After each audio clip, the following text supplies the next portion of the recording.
What's up guys, welcome to the Chess Giant. This is Solomon Riddell, and in today's video we're going to be covering one of the strongest hypermodern openings in the game today with the Grunfeld Defense against the move d4. And really guys, what we're going to do is play knight f6 followed by the move g6. And it may seem, at least for a second, that we're about to go into a King's Indian defense type setup with d6 and bishop g7. But with the Grunfeld, we play the somewhat crazy looking move d5, simply pushing in the center of the board. And as I mentioned earlier, the Grunfeld is considered to be a hypermodern opening. And really what this means is that we are going to give our opponent a chance to take full control of the center of the board. Here in this position, white could play the move c takes d5, and then after knight takes d5, play e4, attacking our knight. And here the best move for black is simply taking off that minor piece on c3. And as y'all can see in this position with the Grunfeld, I mean, we have purposefully given our opponent full control of the center of the board with e4 and d4, as well as this pawn on c3. But we do this on purpose, and we're actually going to not leave the center untouched, but aggressively go after the center, especially this pawn on d4. How on earth do we do this? Well, we're now going to fianchetto our bishop and then immediately play the move c5. I love this idea for black, using a flank pawn to directly fight for the center of the board. And notice in this position, white can't take the pawn on c5 because we could simply play bishop takes c3 with check, also attacking that rook on a1. In this position, white really has two options. White can continue to try to hold on to their strong center with bishop e3 and queen d2, or white could play a move like rook b1, giving up a pawn. Let's first go over the option of bishop e3. I think this is probably what you guys are going to see most of the time. They may think that you simply messed up in giving them these two center pawns, and they may really look to hold on to them at all costs. But I actually think that this favors black, as we can now play the move queen a5, and following something like queen d2, defending that pawn on c3, we can play castling kingside followed by rook d1. And as y'all can see, we have a pawn, rook, and bishop all directed towards that pawn on d4, and a very strong queen on a5, attacking both c3 and a2, making the job for this queen on d2 very difficult. In this position, I honestly think with moves like knight c6 on the way, only continuing to pour in the pressure on white's center, I think white really does need to play the move d5. And this is now possible because the queen and the rook defend c3, so bishop takes c3 is no longer an option, but I still think that black is completely fine. With any hypermodern opening, especially the Grunfeld Defense, we are giving our opponent the center of the board, but we can't just let them keep that center of the board. We need to aggressively cause counterplay and go after that center. In this position, we cannot play a passive move like a6 or knight d7. We need to play e6, continuing to pour in the pressure on that central pawn chain.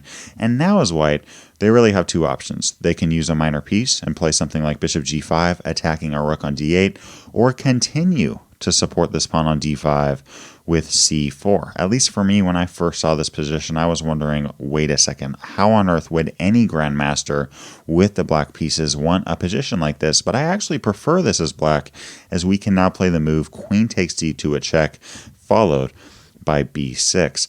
And now guys, in this position, we have a very surprising maneuver with our knight on b8. Because of this bishop on g7, I mean taking full control of this long diagonal, we're actually going to play knight a6, followed by knight b4 and knight a2.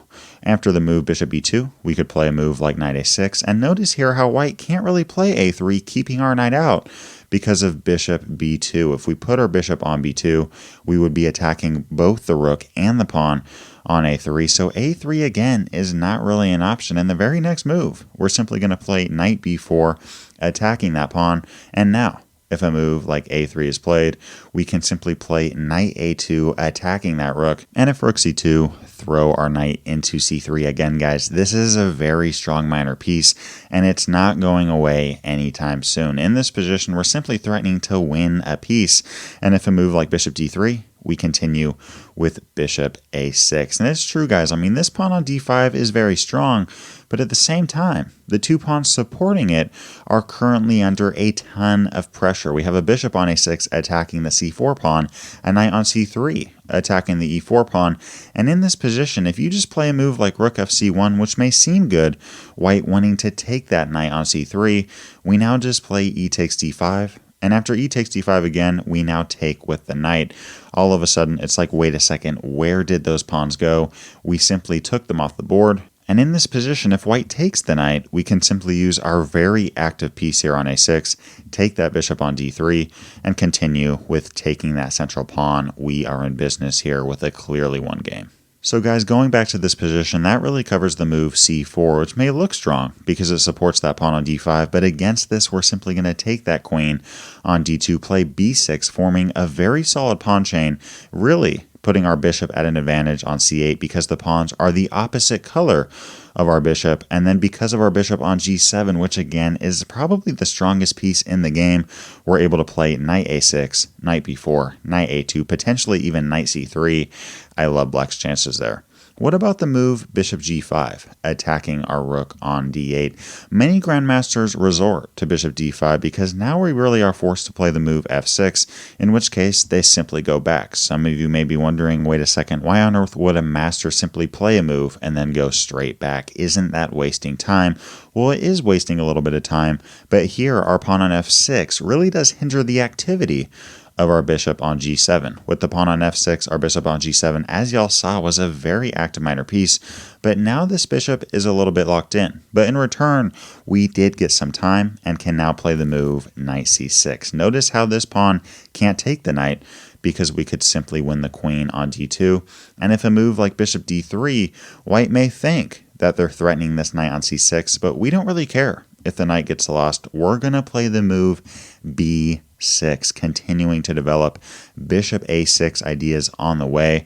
And if white takes the knight on c6, we can now play c4.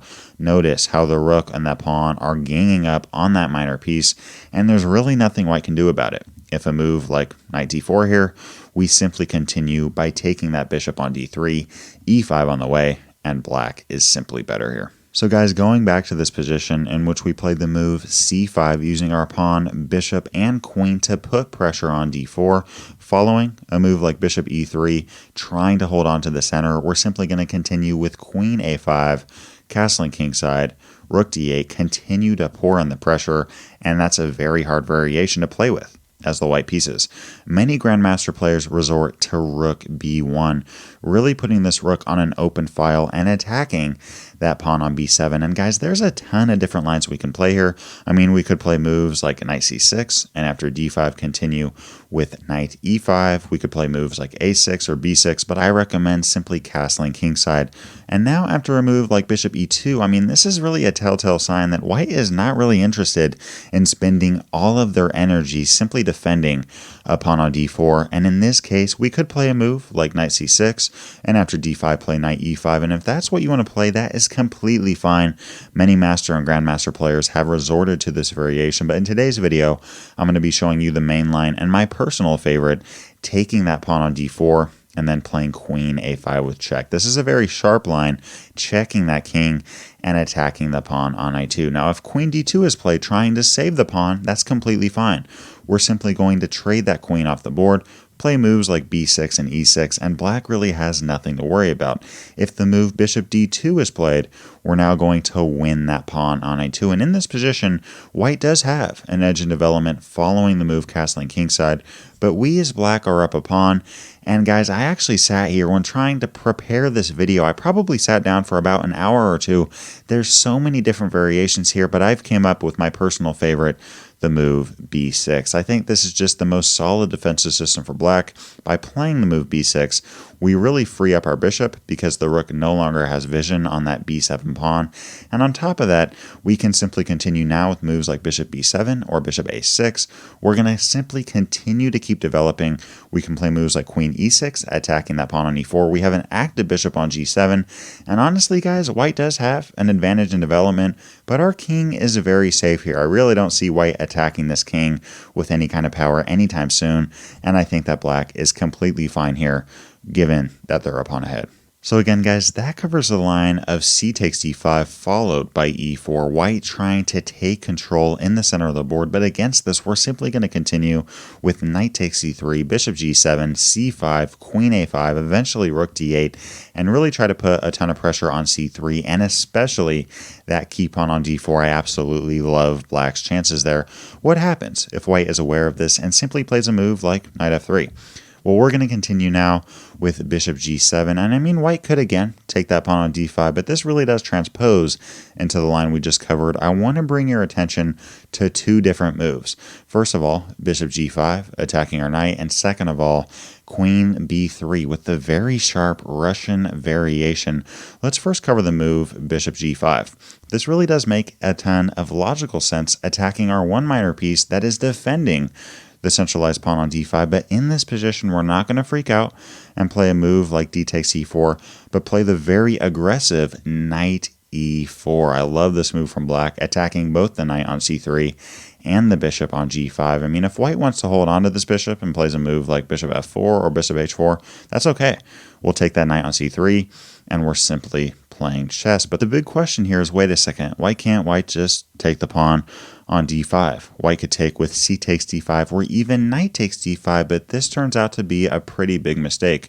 Because we're going to snatch that bishop off the board, and following knight takes g5 from white, we now have e6. As y'all can see, we're attacking both the knights right now with our pawn on e6 and our queen on d8, and white simply can't say both. We're about to be ahead a piece. So knight takes d5 doesn't work because we snatch that bishop off the board and play e6. What about c takes d5? Well, in this case, we're still going to take that bishop off the board and then play e6 just the same. Now, obviously, there's a pawn on d5 and not a knight, so we're not going to win that knight, but we are attacking that knight on g5, and once that runs away, we'll win that pawn back, evening out the material. We'll simply continue with moves like castling kingside, and this is a very easy and comfortable position to play with as the block pieces. So guys, that's just a little tool that you can keep in your pocket against the move bishop g5 with knight e4. This really does get a ton of players in trouble from the white perspective. What about the move queen b3?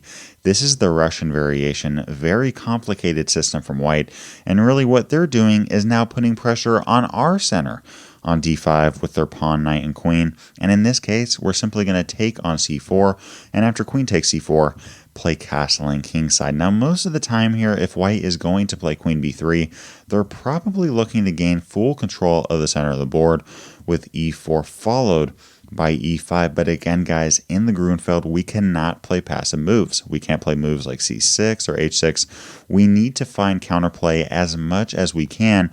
We obviously can't play a crazy move like e5 because we'd simply lose the pawn, but we can play a6 followed by the immediate b5, attacking that queen on c4. Now, following the move queen b3, as y'all can see, I mean, white has hurled their pawn down all the way to e5. We'll simply play knight fd7. Now, in this position, there's really one move that I think y'all need to be aware of. By playing knight d7, we're eyeing both c5 ideas attacking d4 as our knight defends that square, as well as potential knight b6 options. But here in this position, white could play the move e6, attacking our knight. In this case, I recommend playing the move f takes e6. Now, if white doesn't take this pawn on e6, we're simply going to continue with knight f6, defending the pawn, and that leads to some very interesting games. But I think that black is completely okay there. But most of the time, I think that white will simply take that pawn on e6, in which case we're simply going to continue with king h8, and this queen may seem very strong and powerful, but the truth is that this bishop has vision of it, and because of that, our knight on d7 can move to either f6, e5, c5, or b6, and we're going to have a discovered attack on that queen. So most of the time here, I honestly think it's smart for white to simply get out of the line of fire and play the move queen e4, attacking our rook. But here, again, we're simply okay. Because of our knight d7 move, we can now play knight b6, defending the rook, and we can now continue with knight c6. Notice in this position, we have two minor pieces and a queen, all putting a ton of pressure on that central pawn. A very solid knight on b6. b4 ideas are always in the air. A rook on a semi-open file on a fade, and we always have e5 ideas available. In fact, e5 may be the main option in this variation, and on top of that, we have potentially rook takes f3, followed by knight takes d4 ideas. I mean, if we can double white's pawn structure right here and then take that pawn on d4 with knight c2 check ideas, we really do have a ton of attacking chances. I've plugged this into the computer system, and it says that black is simply better even when white plays perfectly in this position. So that covers the move of e6, which may seem very scary, but it actually turns out that we're simply okay. We're going to take that pawn on e6, and following queen takes e6, just play king h8. Our bishop is going to have range on that queen, and if queen e4, we'll play knight b6, eventually moves like knight c6, attacking that pawn on d4, e5. Again, I absolutely love black's game there. What happens if white plays a more quiet move like bishop e3? Well, in this case, because of knight d7, we're going to play c5. Guys, in this position, white does have a strong center. We cannot give them time to solidify it. We have to play c5 in hypermodern type fashion, attacking that pawn on d4. And notice here, if white takes the pawn on c5, we can simply take that pawn on e5, and I think that black is simply better there. And even if a move like castling queenside here, we're wanting to take that pawn on d4, and the second that we take that pawn on d4, this pawn on e5 is going to be extremely weak with two of our minor pieces and potentially another one coming on the way. In this position, I really do think, yet again, e6 is the move that we got to be aware of. But now we're not going to take this pawn on e6, but because of our pawn on c5, first, take that pawn on d4. And now in this position, I think one of the most concerning moves that we have to deal with is e takes d7. I mean, this move really does seem scary. It simply wins a piece, but black is simply better after the move queen takes d7. As y'all can see, we're currently down 1 point in material, but our pawn on d4 is forking both the bishop and the knight. And if a move like rook d1, well, now we obviously can't take a piece unless we want to lose our queen, but we can play the move e5. If white starts to try to get rid of their minor pieces so that they don't lose one of them with a move like bishop g5, we can now fianchetto our queen on this very strong b7 square, and after a move like knight e2, we can now play bishop e6, attacking the opponent's queen. It is true here, guys, we are down a pawn, but I think that the attacking chances we get and the activity we get is more than worth it. I mean, now we could play something like h6, kicking that bishop back to h4, continue with knight c6 and rook a c8. If you plug this into a computer program, it's going to give you probably over a -4 advantage for black. It is true they're up a pawn, but I mean, just look at the activity of our pieces. We have a passed pawn on d4, a pawn on e5, two strong bishops, a rook on c8 aimed towards the opponent's queen with a very dangerous knight on c6, a queen on b7 ready to get in the action, potential e4 and d3 ideas in the mix later on in this game, as well as f5 supporting these pawn pushes. Black is simply winning. So guys, following the move c takes d4, forking both the bishop and the knight, white may be tempted to take our knight on d7, but this simply turns out to be a mistake. I mean, following queen takes d7, it is true that white could potentially get a pawn out of the deal, but they're simply going to have a very defensive and lost position. Now, really, our main idea here is that we're wanting to play the move knight c5. By playing this, we activate our queen, we activate our bishop, and we activate our knight, attacking that queen on b3. Now, obviously, if bishop takes d4 is played, we can't play this right away because of the bishop just taking our knight. So if bishop takes d4 is played, we'll take that bishop off and then play knight c5. And if knight takes d4 is played right now, we'll play knight c5 right away. Many players may play e takes f7 with check, just trying to get as much material as they can, but against this, we can simply take with the rook, and yet again, we have our main idea. If knight takes d4, we'll play knight c5 right away, and if bishop takes d4, we'll take that bishop and then play knight c5. We're attacking the queen, and in this position, white may play a move like queen d1, trying to defend the knight, but this is very bad for white, following the idea of rook a7 followed by rook d7, forming a battery ram on the d file, really teaming up on that knight and queen, and white is simply lost. So the best move here, because of us attacking the queen and the knight on d4, is queen d5. But I mean, after this, we simply take back the queen, and now we have very easy chess. With knight bd7, we can play bishop b7, attacking that centralized knight, and if a move like knight e3, we can play e5. And I mean, just look at the activity of all of black's pieces here. A very strong bishop on b7 attacking g2, a strong rook on f7, a solid knight pair, a pawn right in the center of the board attacking that knight, and a rook on a8 that can come to c8, d8, or form a battery ram on f8. This is simply better for black. If you'd like to learn the theory behind the French defense's strong response against e4, click the video to the left. If you'd like to learn more about the Vienna game, click the video to the right. Leave a comment to let me know what other videos you'd like to see covered on this channel. And as always, I appreciate you guys. Thanks for watching. Peace.